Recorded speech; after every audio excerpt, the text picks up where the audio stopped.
Good morning, everyone. Welcome to HealthRecon Connect's webinar on COVID-19 billing and coding. My name is Linda Protopappas. I am the Executive Vice President of Sales, and I will be your moderator this morning. This morning, you'll be learning about COVID-19 coding, diagnostic testing versus screening, variant testing, PCR and Antigen, reimbursements, HRSA and CARES Act, and much more. To walk you through these, it is our honor to introduce you to our Director of Laboratory Services Support at HealthRecon Connect, Mr. William Baus. William has over 15 years experience in healthcare revenue cycle management. His last decade has been entirely focused on laboratory revenue cycle management, building onshore, offshore, hybrid teams, and to satisfy the needs of his client. William has worked inside laboratories as the internal revenue cycle director with preview over every step in the revenue cycle process, as well as managing RCM vendors. William is tirelessly focused on compliantly maximizing the revenue for laboratories, whether it is through adoption of technology, application of deep state knowledge of payer and national coding policies, or providing access to relationships that can change the bottom line for labs. A few reminders to all of our attendees. If you would like to ask a question, you may do so by via the chat box or raising your hand, upon which one of our team members will enable your audio. Following the conclusion of the webinar, please take a few minutes of your time to fill out a short survey. Let us know what you liked about this webinar, how we can improve, or what other topics would be interested to you in the future webinars. As a reminder, the recording of this webinar will be published on all of the social media pages within 2 to 3 weeks. Please do keep an eye out for the post and share the link with your colleagues who do not make it to today or those who may find the content covered during the webinar useful. I will also be sending out a specific email to each individual, and we'll be attaching the webinar to you at the close of the week. Thank you, William, and I'll turn it over to you. Thank you, Linda. And thank you to everybody who's joined us today. We're very happy to have the chance to speak with you, and hopefully we'll be doing a lot more of these in the future, and you'll want to come and learn more from us. All right, so the agenda's already been basically reviewed, but we're first going to start off with the difference between diagnostic testing and screening testing, how that applies to Families First and CARES, and some of you may or may not be aware of the Senate Bill 510 in California, which is interesting, that we'll get into. Then we're going to touch on HRSA, the COVID uninsured program, and then we'll work it into the real world examples. And then there have been a lot of questions recently about variant testing, so I thought we would get into that as well.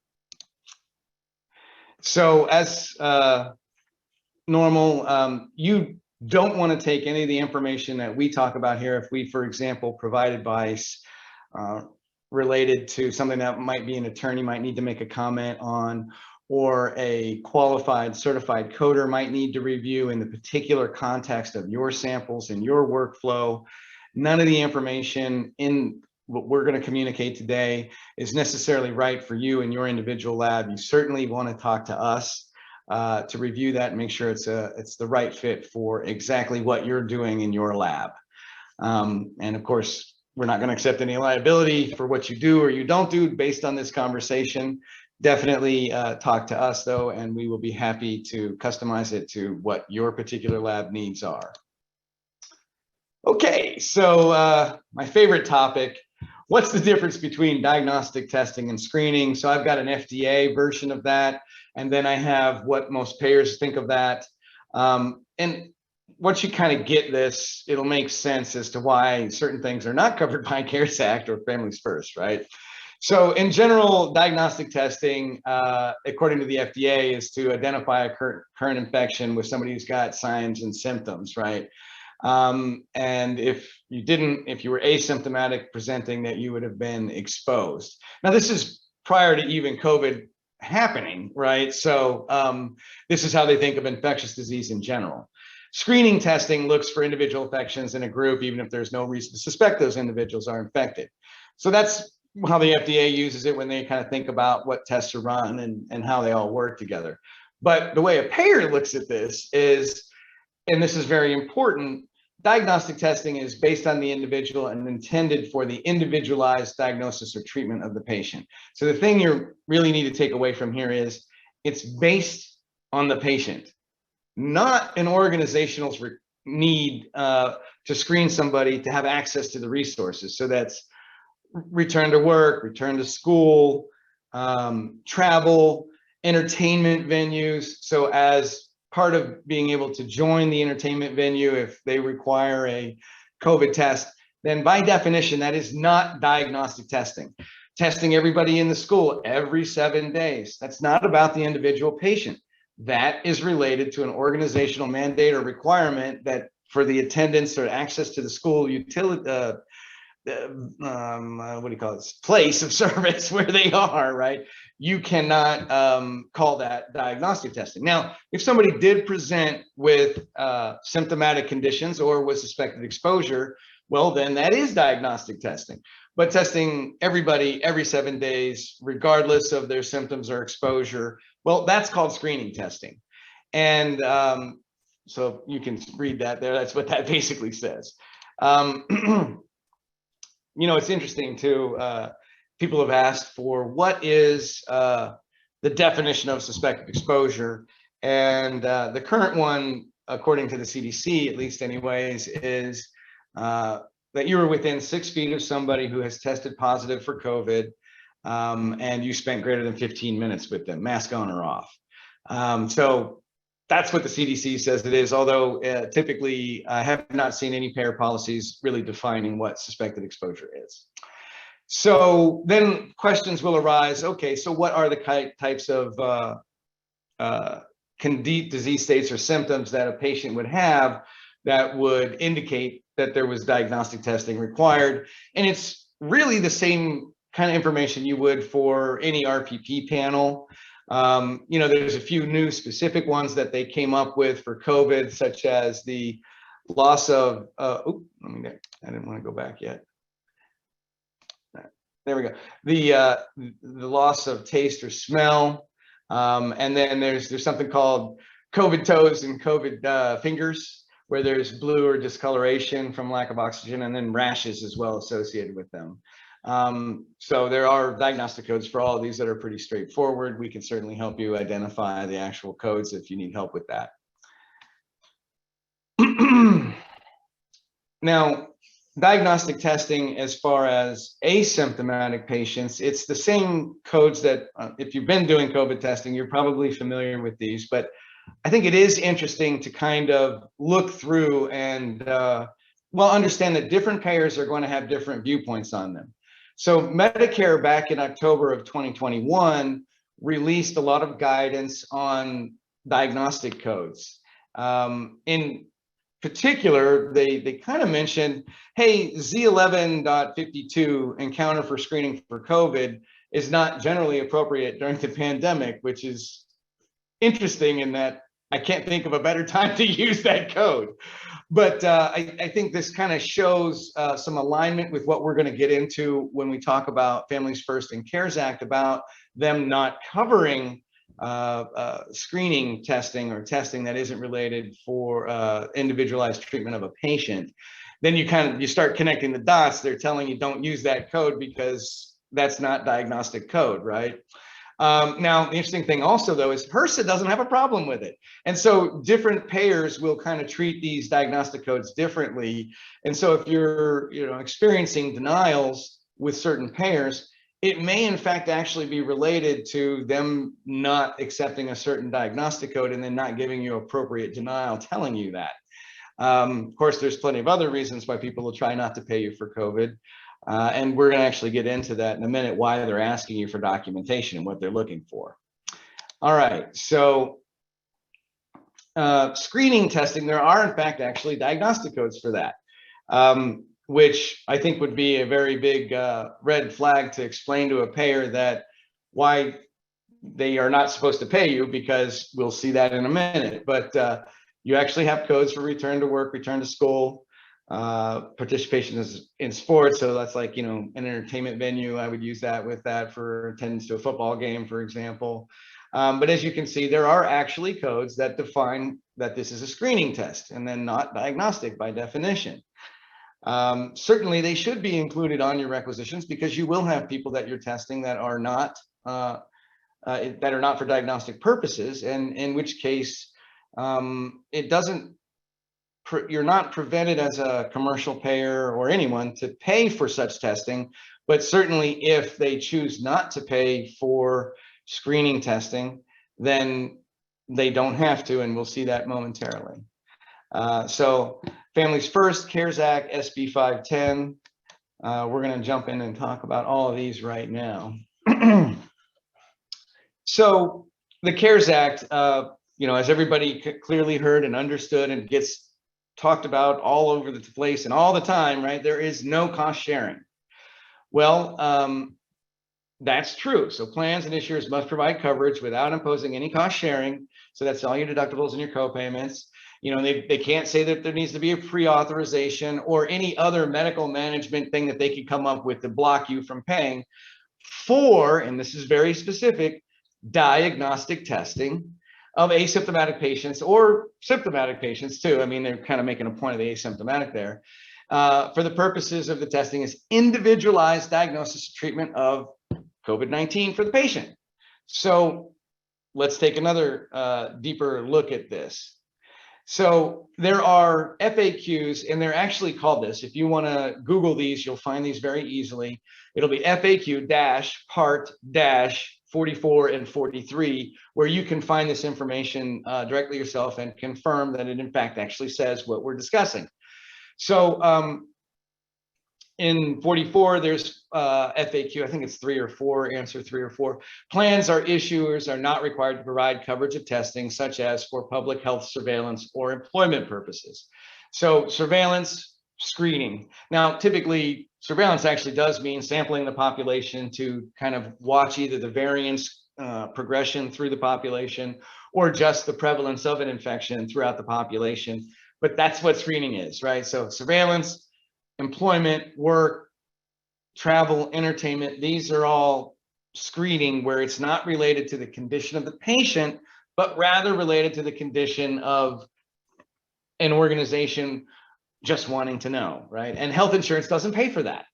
So the next one would be in FAQs part 43, testing conducted to screen for general workplace health and safety, such as employee return to work programs, for public health surveillance, or for any other purpose, just in case you kind of thought, well, what about travel or something else? So they put this in for you, or for any other purpose, not primarily intended for the individualized diagnosis or treatment of COVID-19, is beyond the scope of Section 6001 FFFCRA, right? So what they're telling you is CARES and Family First do not apply to non-diagnostic testing, screening testing. And then there was an additional update on the ICD guidelines about not using Z1152. And I thought that was interesting to kind of, again, really highlight that this came out about the same time they're talking about all this. So they were really telegraphing, hey, not screening, right? You got to be testing somebody for diagnostic purposes for individualized treatment of the patient.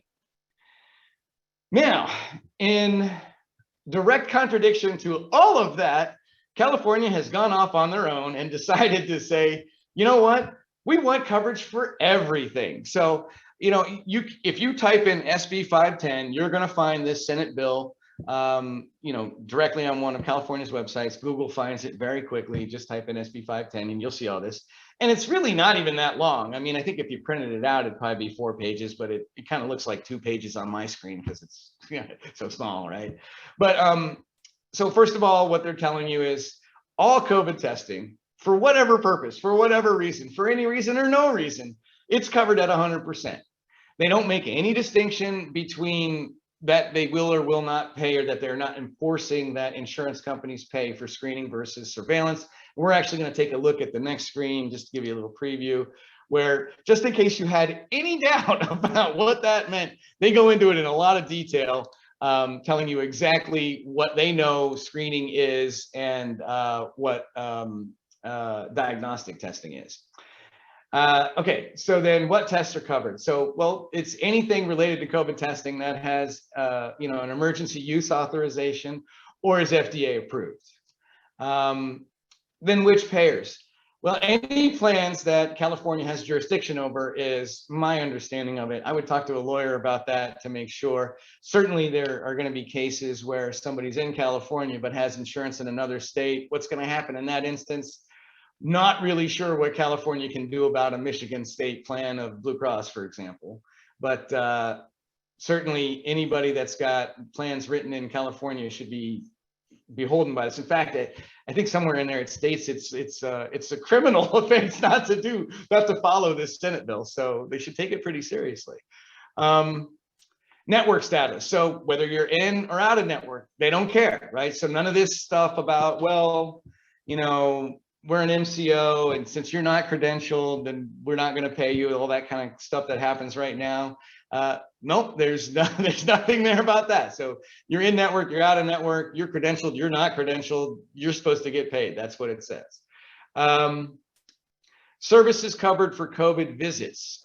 So this is just me telling you that it's kind of like HRSA in terms of, yeah, it's anything that's related to COVID testing. So an evaluation and management service for the purpose of a COVID visit, right? That's going to be covered. All the testing products, all the administration of the testing, all the services furnished. You know, I wouldn't get too carried away here and think, oh, great, I can use those S codes now, because if a plan doesn't recognize a CPT code, they don't have a way to really pay you for that or have a fee schedule for it. So I wouldn't go and assume that that means every possible code in the book I would throw at them. I would use the same kind of codes you're used to using for everybody else that, you know, pays for them. Rates. So this was an interesting one too. So what rate are they going to pay you?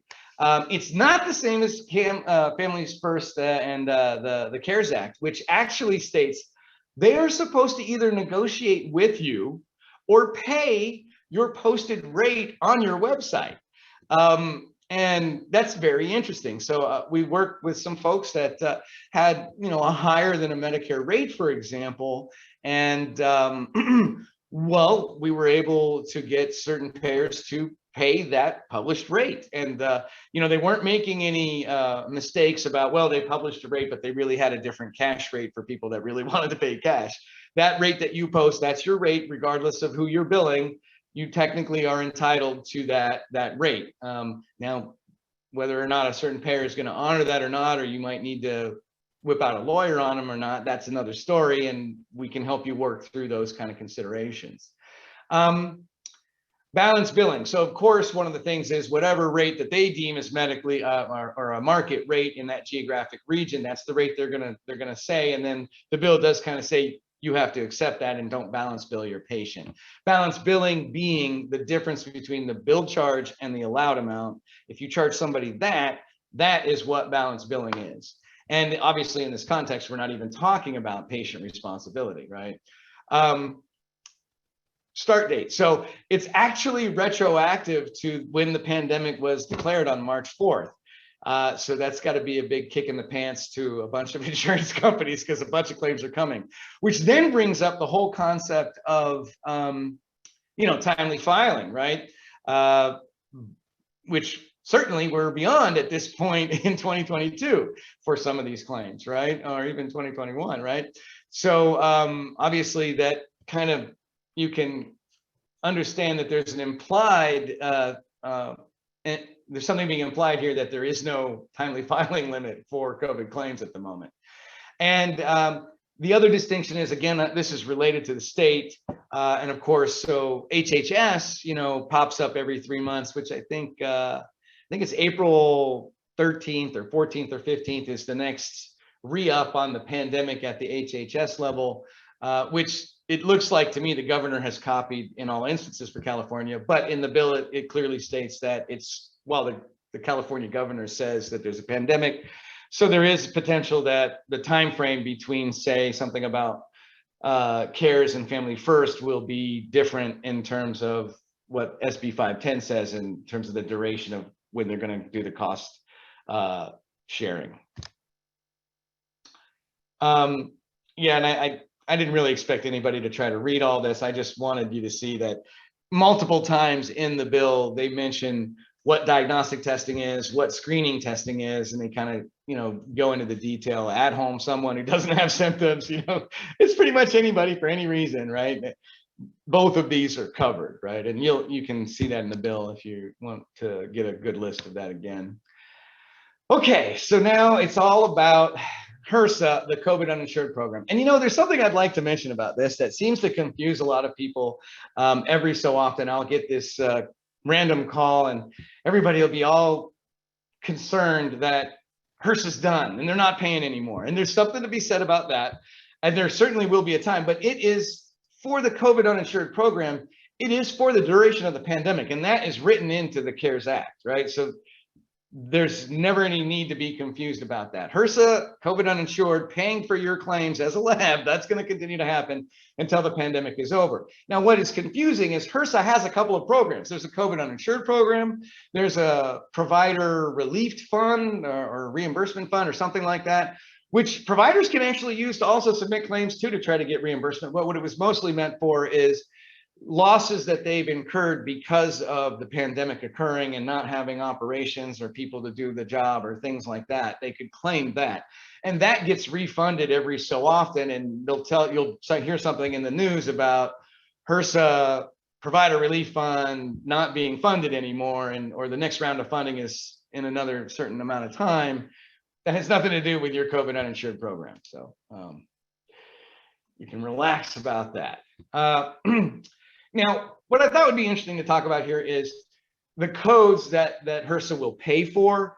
We already discussed, right? So they're okay with Z1159, even, for example, or the 52. So they're okay with all these diagnostic codes from an independent diagnostic test, an independent laboratory, right? And you can see we've got all of our COVID codes here. I think an interesting thing to note is you don't need the additional code that you would normally use on other payers to get your extra $25 for getting it done within 48 hours, right? And then you're seeing some of the antigen codes, and then they even list out these PLA codes, which if you don't know what it is, it doesn't matter because you can't use it then anyways. Either you know what a PLA code is because you made it, and then that means you can use it, or you're licensing a test from somebody and then you can use it. And they pay for antibody tests. They'll pay for collection codes. And I've actually got a very deep dive, if we have time at the end of the meeting, to talk about G2023 and G2024, which according to Medicare are intended to be utilized by laboratories. And certainly if you read through the FAQs, you're going to find out that it's not for when somebody swabs themselves. And yes, it is a laboratory person that's supposed to be doing it. And no, you don't need a physician order for the collection code, but you certainly need a physician order for the requisition, the order of the COVID test. So you're still going to have those problems. And we'll talk about that when we get into the real world scenario. But a lot of folks have been billing the G2023, which under the Medicare definition of that code, it's not actually written in to the words that define the CPT code itself. But if you read the FAQs, it's very clear for Medicare that this was meant to be for homebound people. And you start to see commercial insurance companies catching up to this fact. And you can see that HRSA has as well. So they're going to look for the place of service for a SNF, a skilled nursing facility, or a home health agency. And that is what the G2023 was meant for, is that when a laboratory person on behalf of a home health agency collects it from a homebound patient. Now, commercially speaking, there seemed to be a lot of confusion with the commercial payers on this topic. In fact, they weren't even requiring that you needed to be a laboratory to pay for it because they knew they were going to pay for a collection code anyways. And I technically believe that they would much rather pay for a G2023, which is worth $23 according to Medicare, than pay, say, a 99212 on an E&M where all the requirements were satisfied for performing that level of service, which would have been more money than that. So I kind of think they didn't really care at first, but now you will get denials for the incorrect place of service from various payers. And we already kind of talked about the diagnostic codes. I thought one of the other things that I think sometimes are a little confusing to people, I would treat HRSA with the same kind of care and concern that I would with Medicare. It's federal money, to be clear about that, but it is actually administered, third-party administered, TPA'd, right, by Optum, which is a United Healthcare company, which basically had the technology to be able to go and look for insurance for people doing insurance discovery, which is a whole new tool you guys should really be taking a look at, which we utilize as well. Like, for example, if you have problems getting insurance information from your referring physicians correctly, there's a new concept called insurance discovery. Optum makes such a tool. Many of our clearinghouses do that as well. It doesn't have to run through Optum, but I think that's why Optum got the contract. So Optum can basically figure out if you do or you don't have insurance. That's what you're doing in the first step when you submit a claim. Well, when you submit a patient roster to HRSA, they're trying to figure out if they actually do have insurance before they give you a temporary member ID, and then you go ahead and bill it to insurance that way, or bill it to them. But it is money from the federal government, and so you would follow anything that was similar to Medicare. I would follow. And as you can see, point of care at the place of service with the specimen collection code, they're 100% in alignment with how Medicare thinks about that. And then, of course, we already discussed that its funding will continue to be until the pandemic is over.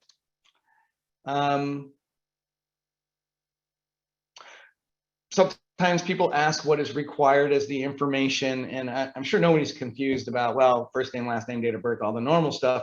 Obviously, you don't have insurance information, so you don't have insurance information. But what do I do if I don't have a social or a state identification card? Or what if somebody prevents with a passport from Mexico, for example? Well, I can tell you what it says on the website. On the website, it says driver's license or state-based ID. So that would lead me to believe, just from reading their website, that probably not a Canadian passport, probably not a Mexican passport. But I would definitely check with a lawyer before you make a determination to not do that kind of testing, because it also does seem kind of like a jerk move, at least from the serving people perspective, is just because you don't have a state-based ID on you, we're not going to test you to find out if you have COVID. That also kind of seems a little stupid to me too. But at least as far as what it says on their website, yeah, it's a driver's license or state-based. And if you don't have that, you need to attest that you did your best to attempt to collect it at the time. So you should have something called an attestation. And on the HRSA COVID website, they give you an example of what that is. But basically, it just says, hey, look, I talked to this patient with this information. They don't have, and they will not give me a social, or they will not give me a driver's license. And I attest that, to the best of my knowledge at this time, they did not have insurance.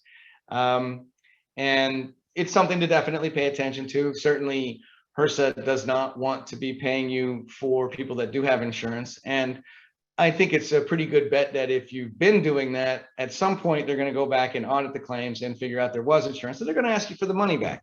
And at that point, it's going to probably be pretty difficult to get the money out of the commercial insurance company after the pandemic's over. So it's better to get that stuff up front. And again, just in case you were wondering what the steps were. So step one is you collect the patient information and you put that in a spreadsheet, and then you submit it to Optum to get a temporary member ID.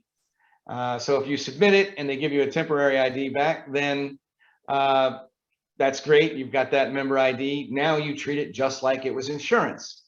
One of the things that I've noticed that will help speed up the HRSA response, because you've got this two-step process, right? First, you got to ask for a member ID. That can take a week or 2 weeks, or sometimes longer when there are spikes in the amount of sample volume that come in. At one point, it was 5 weeks to get it for a couple of clients, I noticed.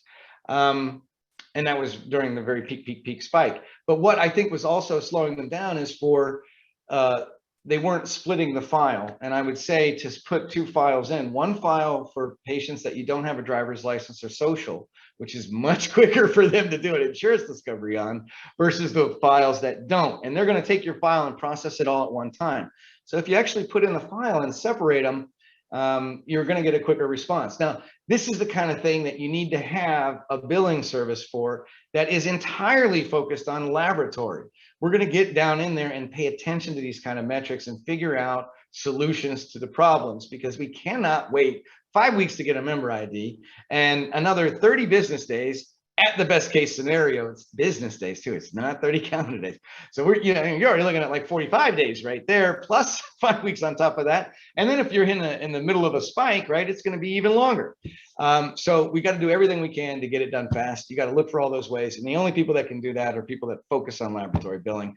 Sorry, shameless plug, had to do it for us, but that's why we're doing this seminar. You give me a little bit of leeway. All right, so let's talk about some real world scenarios. So I was going to do two. I was going to do one where the lab is managing the collection location, and the second one is where the lab is not managing the collection location and you're just working with a collection group. All right, so my little icon over here was meant to be a laboratory, even though I think that's probably all chemistry stuff. But here's the lab. And then you've got site 1, site 2, site 3, you know, sending in samples. Okay. So if the lab is the one that owns that location, right, you are definitely going to want to have signed physician orders. So, you know, there's a couple of different ways that people go about doing that. It's really more on you as a lab to work with your lawyers to come up with a compliant business model for that. Certainly, in an anecdotal way, you know, somebody in a revenue cycle position might be able to make comments that they've heard of people doing such and such or such and such, but it is certainly not within our purview to make sure that what you need to do to operate as a lab is being done. Like I'm not getting into your CLIA with you and that you've done everything properly to actually have a valid CLIA and that you've done your COLA regulations and that sort of thing. So there's a bleeding in of this. So in as much as we can make comments without putting ourselves in a position where we're making comments on things that we're not qualified to, we will do. But anything that I say about these locations, please talk to your lawyers, talk to your medical directors, get it straight for you and in your internal things. And there is definitely more than one way to skin this cat. Enough said on that. Okay, so certainly, you know, again, I just got done saying I wasn't going to talk about your CLIA stuff, but certainly one of the things that could get my claims not paid for is not having your locations updated. So if you're going to have multiple locations out there, and you need to register that with CLIA, right? You know, another thing that you would need to make sure of as well is that you updated your testing list, that you're going to do, say, for example, a CLIA waive test, like a rapid antigen kit, if you're going to be billing that. Now, you certainly don't need a CLIA waiver to do a CLIA waive test because you already have a CLIA, but you do need to update your CLIA that that's a test that you're performing. Okay, so I think another thing that important to note is a reason why a lab would probably want to manage the collection location is because they want to be reimbursed for the collection code. And I think we've already talked about it, and I will get into it in more detail. If we have time at the end of this, I'll still throw them up and we'll go through it real fast. But the very specifics around it are, you know, the commercial payers are catching up. They're looking for certain place of services that they only certain places of service they will pay for. You know, federally speaking, anybody going by the federal definition of that, it was for homebound. And that doesn't mean you wouldn't have homebound people showing up at a tent site, but not all of them are going to be homebound, right? So that's a problem for you. And let's say you were going to have a doctor on site anyways, they need to be paid. Well, the way that they can be paid is through a 99211, and we'll talk about that in a minute. So the lab, you can bill for the, you know, the COVID PCR test. You know, the code selection is going to be dependent on 3 factors that actually break out into more sub factors. But, you know, are you doing it in a high throughput model? And there's a definition for that. If you guys need help with that, let us know. You know, if you're getting it done within 48 hours or not, that gets you your extra $25. And then, you know, the exact panel that you have, you know, I mean, if you're only doing COVID, right, then it's not really that important. If you're trying to also figure out RPP in COVID, then there's a lot of problems with doing that.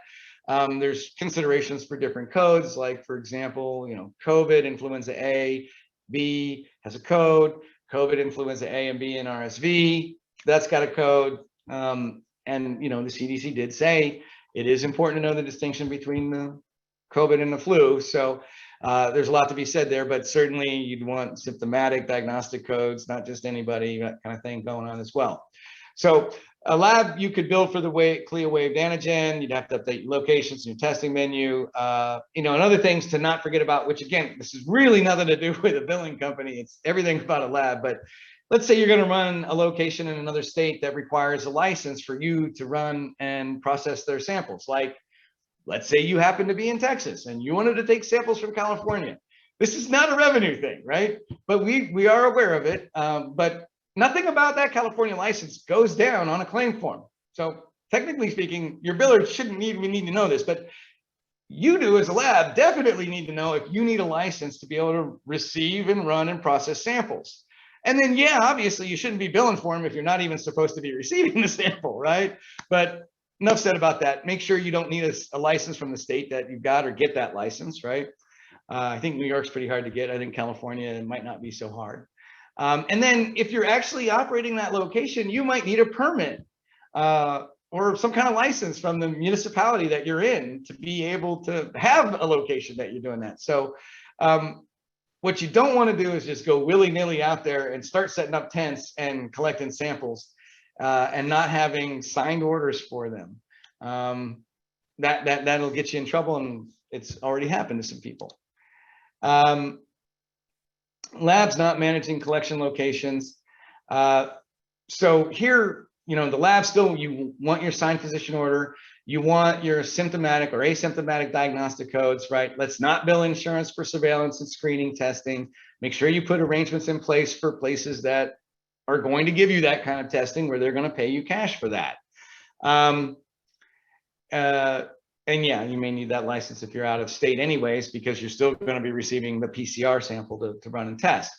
So typically the way that location would be managed by, some company that does sample collection for you, they can bill the collection of that sample as an E&M service under a physician.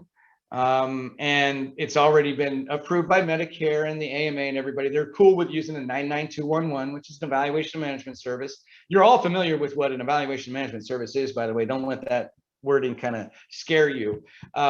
When you go see a doctor and they take your blood pressure and they tap on your knee and they listen to your breath, that's what an E&M service is. There are 5 levels of that. Now, a 99211 is actually for an existing patient. And they were okay with treating even new patients as existing patients, because the dollar amount for that is, somewhere between like $18 and $25. Depends on where you are in your location. But that's what should happen. A doctor is there, or somebody that is able and qualified under the state laws and regulations, which again, that's something they should figure out, right? And if they need help with a lawyer or the right people to kind of know what those rules and regulations are for that particular location and state, then yes, you might be able to have a nurse practitioner who's on site, but they need to have eyes on the people who are actually doing the swabbing of the patients, right? To be able to do that kind of stuff. And you're going to want to have that locked up tight, because if you don't, that's a real problem. And then, they need that direct supervision. You may need to permit. And, if an insurance company is still paying the G code interchangeably under a physician, which is entirely incorrect in the understanding of that G code to begin with, they're only going to pay one of them. That's what they've also been saying in all of their documentation is, I'm not going to pay for an E&M and a G code at the same time. So that's something important to think about if you're working with those and you're trying to build a G code and all that kind of stuff. You're not, one of those are not going to get paid for. And again, it was the same thing, high throughput, completed in 48 hours, what the panel is, location management, may need to bill, they could bill for the COVID waived antigen test. That would be under the NPI and the tax ID of the doctor that's doing that E&M service. And if they had a CLIA waiver, they could bill for the antigen test too. All right, and I know we're getting close to the end of our time here. variant testing? Short answer is not yet, but soon, maybe, we hope, right? And here's the big thing with that. So there's more than one way to figure out variant testing now. There's new technology that's coming out that actually does it on a, on a PCR multi-array platform. Very fascinating what they came up with. They actually figured out what the possible mutations were, so they can actually look for and identify mutations that don't exist yet. I thought that was fascinating. But of course, you also have the NGS concept where, it goes out and looks for everything and it's going to find whatever's there. But in general, the way that every health insurance company, as far as I've scoured over the past couple of days, and Medicare are concerned, is it's not really clinically relevant to the treatment of patients. So they're telling you, in effect, there's no clinical utility. And the reason that they're saying that is there will be no change in treatment for the patient once I've identified that it was Delta versus Omicron versus Deltacron, for example. But that is beginning to become not true. And so I think we need to keep a close eye on it. And that's why, again, shameless plug, you want to be working with a billing service that focuses on laboratory billing, because we're always going to be looking for this. And as soon as we hear it, we're going to tell our clients all about it. But currently, as far as we can determine, I've got two problems. Number one, from a medical necessity standpoint, there is none. I know there was another company out there touting that maybe they had heard from a telephone call, from a he said, she said conversation, maybe you could bill a code again.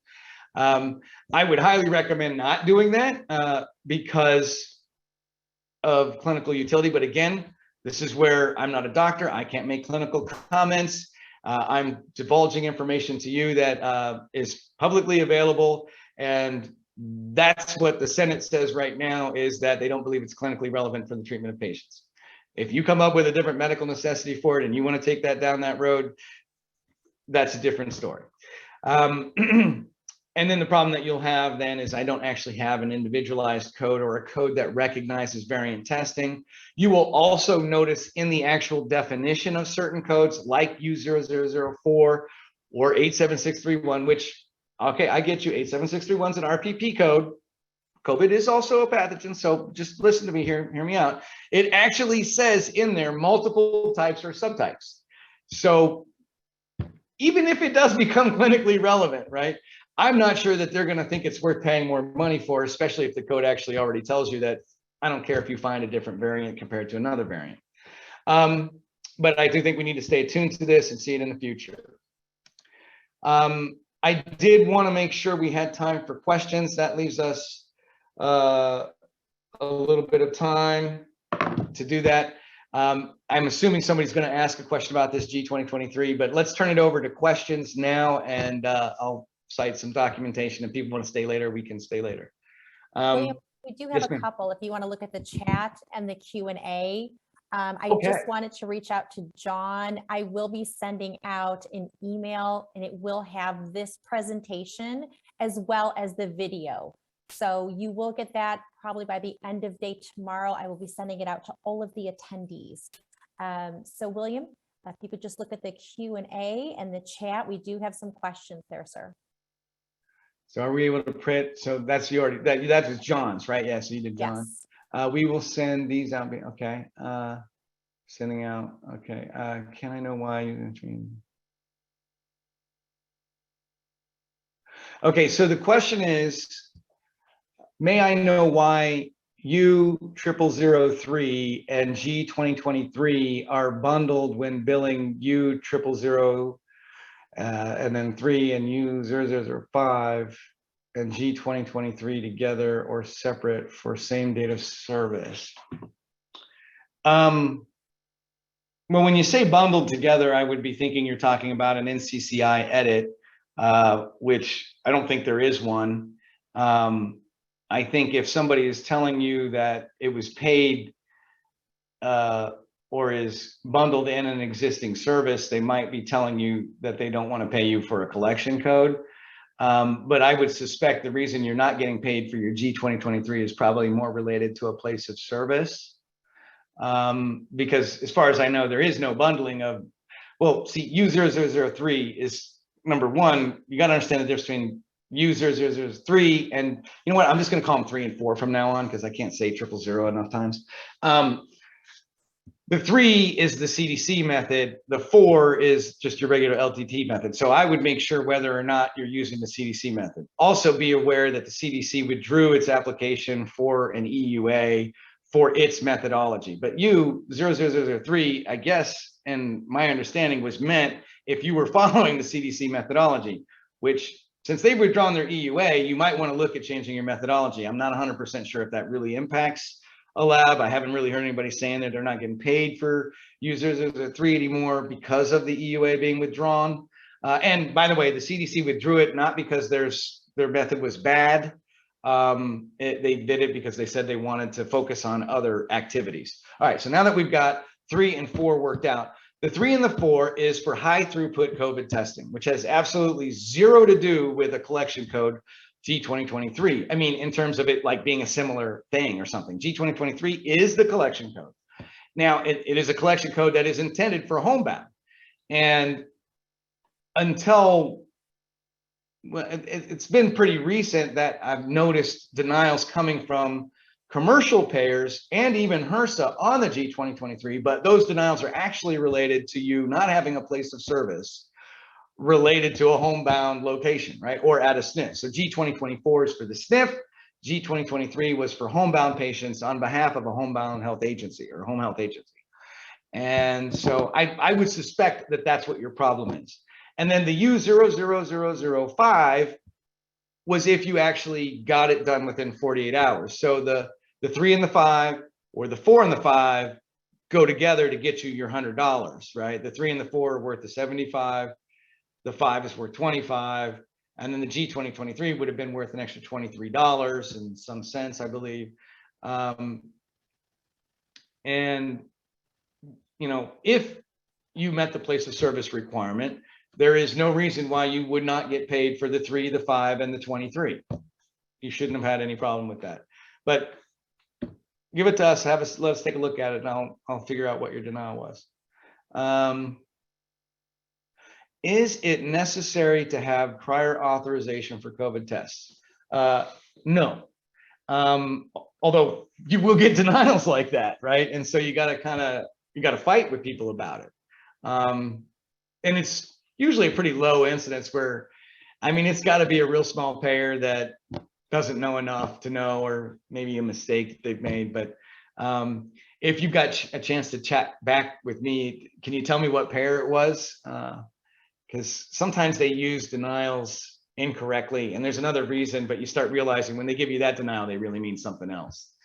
Could I know the reason for the denial of G2023 code by the insurance for the same day performed test for rapid antigen PCR only pays for one G2023 only? All right, let me see if I can break this down. So I want to know why I'm getting a denial from a G2023. Okay, I understand that question. Buy insurance for the same day perform tests for rapid antigen and PCR. It only pays for one G2020. Oh, okay. Well, that's a problem right there. Well, number one, you're not supposed to be billing G2023 for a rapid antigen kit. And so why am I saying that? Well, okay, because I'm making a couple of assumptions here. Number one, the rapid antigen kit is self-administered by the patient. And that's a big thing with the whole point of getting paid for a collection code is that you actually need a trained professional for doing it. And so they were willing to pay for the time at doing it. Now, things have changed since they created that code, right? At the very beginning of this in 2020, the swabs were, you know, and they went all the way down your nose and into the back of your throat, right? And people don't swab like that anymore. So they're like, yeah, just go ahead and swab yourself. If they're swabbing themselves, no G code should have been built to begin with, right?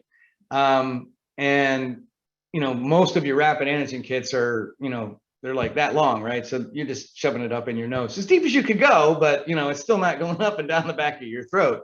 And that's why I think originally they really wanted to be able to have people really qualified doing that kind of testing. But yeah, and then I think there's actually an MUE on a G 2023 of 1 anyways, because in a rapid antigen test and a PCR test, and this actually brings up another whole point too that we should probably talk about. The rapid antigen test is a diagnostic test. And by this context, what I mean is different from an antibody test, which is not diagnostic. I don't know if you have a COVID infection or not. I can't diagnose that you have COVID when I get antibodies, excuse me.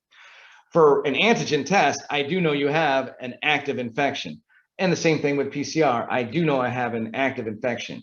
So you're literally testing for the same thing twice. Now, the CDC regulations and rules on this, when I say regulations rule, I don't mean it like that. I mean, what they put out there as their advice, right?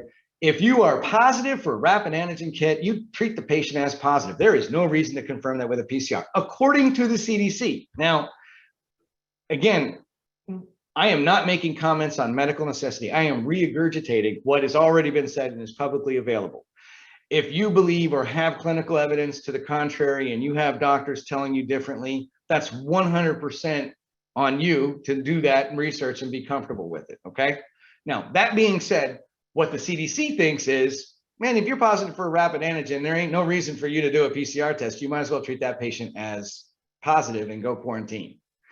I have heard plenty of arguments for people saying, well, I still need to have the PCR test or whatever. And so that's up to your doctors and your medical directors to figure that stuff out, right? But what I'm trying to get at is both of these tests are diagnostic in nature and in purpose, and you're running 2 tests. They're not going to pay you to collect a sample twice on them. And secondarily, I think you'd have a hard time proving that a rapid antigen test needed somebody to do it, and that's why you were doing it, not just to make money. And thirdly, I think there might even be an MUE. I'd have to check that you only get paid for it once a day anyways. Does the collection site should have CLIA certification? Okay, so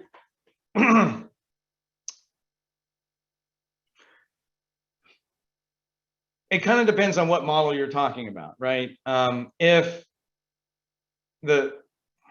If the site is a laboratory site, a mobile site, then you're going to be, your CLIA is extended to that site, but you don't really need a CLIA on site because you're not doing your test there. If you're talking about a mobile location, or well, any pop-up or any site that isn't the lab, if there's a site where they're getting samples from, that would be a remote mobile site, right? And so if you're going to do a rapid antigen kit there, you do need to at least have a CLIA waiver. But now you're talking about not billing for a lab, you're talking about billing for a provider office. So the provider office, that provider, the physician has an NPI and a tax ID. And he's going to be operating a location at, outside of his office or close to his office or far away from his office. And he's going to be managing that location. Then everything is going to get built out under his thing, right? Now, if he's not doing any laboratory testing, then he doesn't need a CLIA. If he's doing a rapid antigen kit and billing for a rapid antigen kit, he'll need a CLIA waiver. If the lab is the one actually managing that location, it's their location, then they don't need anything.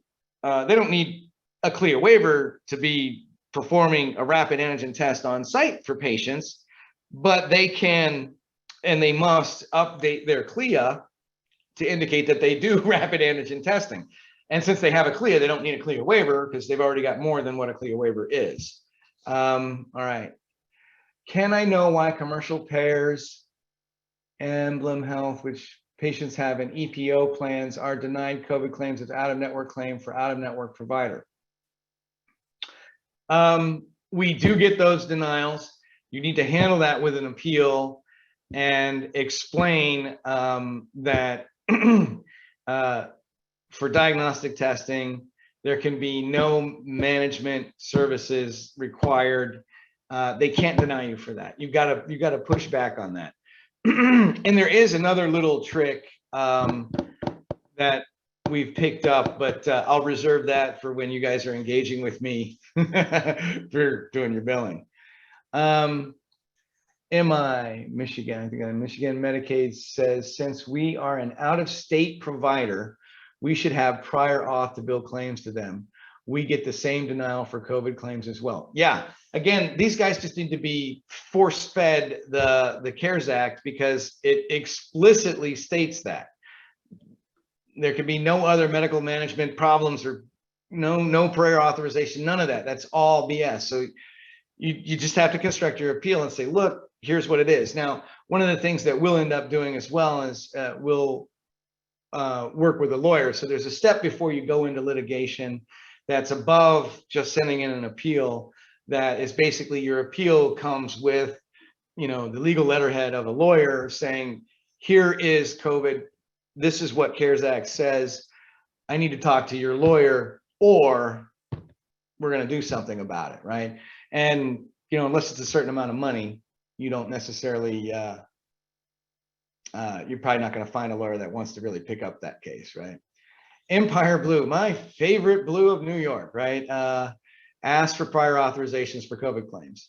Yeah, man, that's what I'm telling you. New York and California and a lot of these smaller HMOs, I don't know where they come up with this stuff. They just need to be force-fed. It says it in right here, guys. Let me. This is actually a direct quote from the CARES Act, right? I don't know what slide it's on, but I'll just pull it up here for a quick second.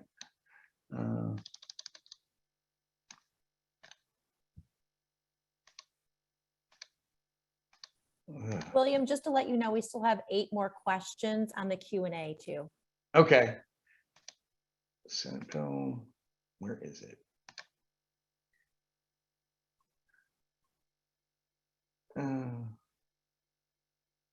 I thought I had put that in there. Okay, question. Plans must provide coverage without imposing any cost sharing requirements, including deductibles, co-payments, co-insurance, prior authorization, or other. That is a direct quote from the CARES Act, right? So I'm not saying that these guys play fair, right? They don't, right? Is there any proof that we should show them to argue the pair? Okay, yeah, you asked for the proof. That was the proof, right? You just need to pull up the CARES Act. You can, if you actually type in those words, you're gonna in Google, you'll find that as well, and Google will have it. All right, so where are the 6 more questions? I think I just got through them all. Am I missing any? At the Q&A on the bottom, please. Oh, gotcha. Can we bill collection code for mobile collections? Example, a truck collecting samples. Well, you're going to need to meet the requirements if you want to do it under the federal mandates, right? If they're a homebound patient, you're doing it on behalf of a home health agency. Yeah. If you're not, no. But how are they going to know? They're going to know by what place of service you're using, right? And they're locking you down on that right now. The payers, as they continue to go through it, are going to be more and more up to date on putting in edits to catch it by place of service. I would rather err on the side of caution and explain to anybody that wants to do such a thing that it's meant for homebound or at a SNF. And you're not going to run into that every time. Now, if you want to break that down and get to those distinctions and record that information that the patient was in fact actually homebound, and you wanted to record this information for the extra $23, then I'd say have at it, but make sure you've got it straight that you're following the rules about using it. SNF testing, who pays for the collection and for the actual specimen lab test? Medicare and Medicaid, SNF testing, please. Okay, I think what you're asking about is in a skilled nursing facility, you've got patients that are on Part A. If the patient is on Part A, you will not get paid as a lab because you're Part B benefits. But if they're not on their Part A benefits, and the SNF that you're working with should know that, then you can bill that and get paid for that.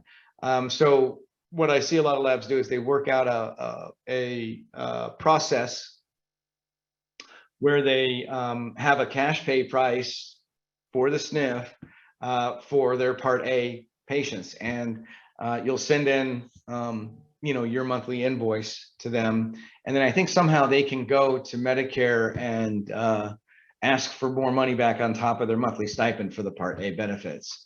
And they might need help walking through that, right? But if you give us a call. We could maybe point you in the right direction of a lab that's already done that and figure out how to communicate to a SNF that doesn't know how to do that, right?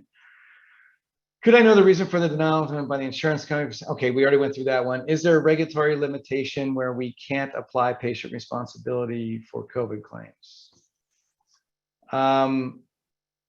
Is there? Well, there is no patient responsibility for COVID claims. If you're getting patient responsibility for a COVID claim, then you are not getting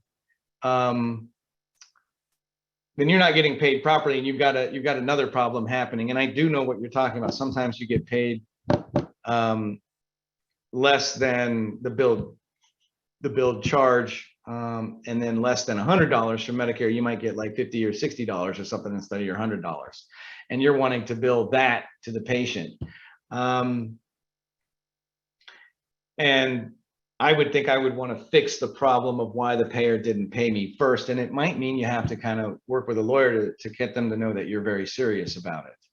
And I would talk to a lawyer about billing a patient in such an instance, because I don't know that there is any limitation on it, but that's because there's not supposed to be. So they didn't make a rule about something that isn't supposed to happen.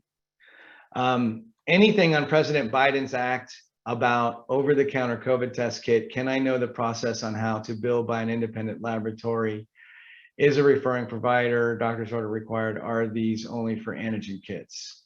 You know, that's a question that's come up a lot, and that's outside the scope of billing. I mean, if you're going to bill something like that, you're going to use the rapid antigen test price. But it's also been clear that the patients are supposed to turn in their own bills for it, turn in their receipt when they buy it over the counter. And so the problem that you're going to have if you try to get into billing this kind of stuff for the over the counter situations is they're going to know that they only charge $22 for it, but the Medicare fee schedule for 87811 is going to be $40. And I think you're going to get into problems eventually over that. But I would definitely work with a lawyer on that. How can I know whether there is general fixed rate to a COVID testing or the dollar amount be charged? It's market rate, right? And according to the CARES Act, it's your published rate on your website is what you're supposed to get paid from the insurance companies. And a lot of times you're not getting paid that, and you may not have it posted. And there's a lot of things you want to make sure you've got buttoned up before you go to town on somebody and ask them for that money. Such as you didn't actually have it posted, and now you've posted it, and now you're trying to go back and get more money for it, or you don't really, that's not really your rate that you would charge somebody for cash when you did charge people for cash. But technically speaking, according to the CARES Act, and it's written into the CARES Act law, you are to be paid at your posted rate, or they are supposed to negotiate with you. So if you were in network, you've already negotiated. But most of us are going to be out of network. And yeah, they're going to basically pay you Medicare rates unless you argue with them about it. So yeah, what is that rate? Whatever the fair market is, right? And you have to have a good rationale for why you're charging $600 if you're charging $600. And yeah, it's putting a big red target on your back of your head if you're going to be doing that kind of stuff, right? But there are plenty of people all day long that have got, you know, rates out there at $199. And that's the actual cash rate that they charge people too. Does the collection site, yeah, we went over that about the CLIA, right? It depends. If a patient goes to one lab and gets a rapid antigen, then goes to another lab for PCR, will they both be covered? They'll both be covered if they went to the same lab for it. Yep, right now they would be. I do think at some point it's going to be a lot like toxicology, where, you know, you're not going to get a point of care cup screen paid for, and then an ELISA immunoassay analyzer screen paid for, and then a confirmation, right? It'll be whoever gets that screen in first is going to win.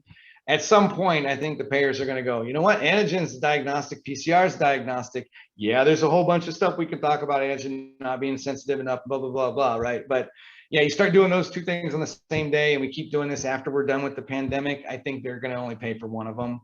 And technically speaking, according to the CDC, there is certainly evidence to say not really a good reason for testing a PCR test after you got a positive on a rapid antigen. The biggest complaint anybody has about antigen is that they're not going to be sensitive enough to detect it because you're too early in the infection phase to do it, and a PCR would detect it, right? If a laboratory is performing the rapid antigen test in out-of-state collection site, does this need to be billed through collection site or can be billed from the laboratory? That could be in either case. It depends. And it's going to depend on, if at the collection site, it's being done through a doctor, they can bill through the collection site because they're going to call it their office, right? And if they have a CLIA waiver, they'd be able to do the rapid antigen test. Or can be billed. Well, if the laboratory sets up the mobile location and has all the requirements there, then they would be able to bill it, but they're going to bill it, as their mobile location, as their laboratory. Can a symptomatic, this is an interesting question. So can a symptomatic patient test more than once a week? I have not been able to identify any payer putting into policy the frequency of testing for COVID. So they're leaving it up to medical necessity. But I can tell you this, we have had denials from, I believe it was a couple of Blue Cross Blue Shields, where the patient had been tested within 14 days. When something comes down to the medical necessity of it, you want to look at whatever guidelines you can have, and you are going to see things out there like the CDC talking about 14 days for an incubation period. So I think that must have been where this Blue Cross came up with, well, you were testing them inside of 14 days.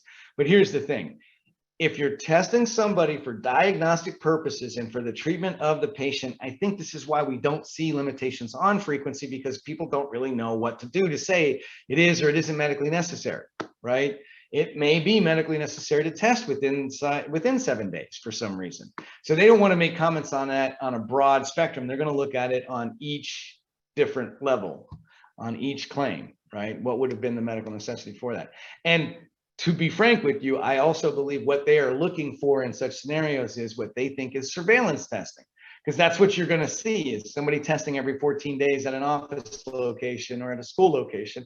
And if they see that going on, they're going to start asking you for medical records. They're going to start asking you for signed physician orders. They're going to start asking you for what was the medical necessity. And it's not going to be suspected exposure for, 3 times that month, right? So technically someone for test can qualify every day when just symptomatic. Well, yeah, right now they're not really telling us any guidelines for it, but it's based on medical necessity. I mean, so can you describe what the medical necessity is for having tested the patient every day for the last 7 days?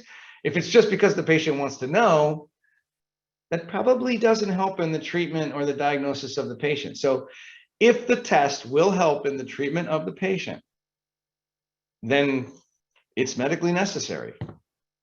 Then it should be covered. But you're probably going to get pushback. They test them every day, right? So yeah, I mean, these are great questions because there isn't actually any specific guidelines for it. That's why you have the question. And it's a common one. But I would definitely think of something along the lines of talking to a clinician about that and making sure that those things are definitely make sense from a medical clinical standpoint. One more funky one. In a school, you're technically possibly exposed. Yes, but see, that's very different though than if the reason I'm going to test somebody at the school, let's say we've got a line of people, right? And we should be, if I'm just going to swab them and I don't even ask them anything about whether they're sick or whether they were exposed or not, well, then that's not diagnostic testing.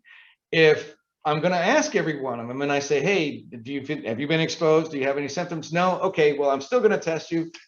That one, you're going to have to pay me cash for. Then the next kid comes up and you say, hey, do you have any? I've got a fever. Okay, you go over here. We're going to bill insurance. You would work through them, whether they've got symptoms or not, or suspected exposure. And yeah, you're absolutely right. In schools, people are going to be experiencing exposure, right? If they were in the same classroom and the kid tested positive, you've even got all the documentation there, which would be rare in some instances, like at a tent. If somebody's like, oh yeah, I think I got exposed. I mean, you know, is that really exposure or not? They coughed on me. I don't even know if they were positive. But at a school, you would 100% know I was within 6 feet for greater than 15 minutes for somebody that tested positive. You would absolutely know that. So yeah, at a school, definitely split them out. I mean, you can't just broadhandedly say everybody's got suspected exposure in the school. 15 minutes, 6 feet, right? So yeah. Can appeal to Medicare for TFL COVID claims. Any possibility that we can ask payment from HRSA for TFL past COVID claims?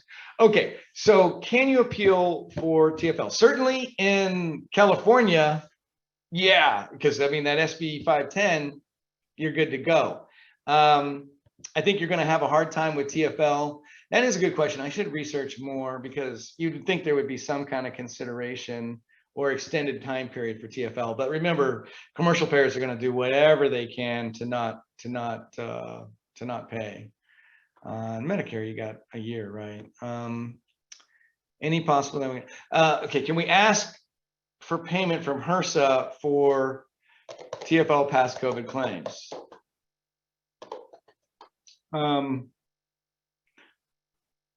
HRSA, by its own definition, is for the uninsured, not the underinsured. And they were insured at the time. If they had active benefits on the data service when that sample was collected, then your problem is you didn't send in the claim on time, and that's not the fact that they don't have insurance. Now, I don't see any harm in asking them, and they're really good at their telephone line. They pick up their phone and answer the phone, and I think you'll like your answer. You might have to send in the denial. All right, is that all of them? Let's see. That is all of them. Anyone else have a question before we end the webinar? Nope, it looks like we're good to go. William, thank you so much for everything. You're a wealth of knowledge. Ladies and gentlemen, that brings us to the close of today's webinar.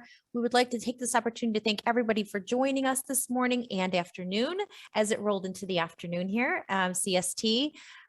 Please do take a few minutes of time to fill out our short survey that will appear at the end of this webinar. Just let us know what you liked about the webinar, how we can improve further, and what other topics you'd like to see in future webinars. Your feedback and suggestions are they're great and important to us at HRC. As a reminder, I'll be sending out an email to all of the attendees. It will have the presentation, and it will also have the video. So you'll be able to look at the questions and answers of the other attendees for your knowledge. And lastly, if you would like to learn more about COVID-19 billing, coding, or need any type of support, you can reach out to us via phone or email, the details of which can be found on the screen, which William has, I think, put us off. Oh, let me. And our team can happily assist you. Again, I'll be sending out an email, so you'll have my contact information, and then I could just set up a meeting with William and myself. Until then, again, stay safe, have a great rest of the week, and see you at the next webinar. Thank you so much. Bye-bye.